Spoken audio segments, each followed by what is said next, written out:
Number model आहे, काय सुद्धा अडचण नाही, घेऊन टाका. तर राम राम मंडळी, नाताळच्या सर्वांना हार्दिक शुभेच्छा.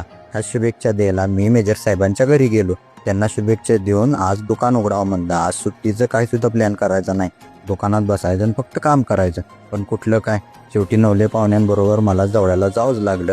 त्यांना एक गाडी बघायची होती. आमच्याबरोबर दीपक माळी पण येणार होते, पण त्यांचं काय तर काम असल्यामुळे ते म्हणले तुमची तुम्ही जाऊन या. मी नवले पाहुणे निघालो. जाताना म्हणलं तिथनं फिरोज सरांना पण घेऊन जायचं. फिरोज सर, मी आणि नवले पाहुणं गेलो गाडी बघायला. गाडी तर एक नंबर होती. शेवटी म्हणलं आतून बघावी, चेक करावी गाडी कशी आहे काय. आतून पण एक नंबर होती. नवले पाहुण्याने मी एक तिची चक्कर पण आणली, चक्कर मस्त होती. म्हणलं आता शेवटी मालकांचा आणि नवले पाहुण्यांचा व्यवहार आहे, काय होते काय माहिती. शेवटी हाच रोड बघा, एवढा कडला सोडून येताना खराब आहे, नाहीतर एक नंबर रोड आहे. मग दुकानात आलं. म्हणलं आजचं प्लॅनिंग असंच गेलं वाया.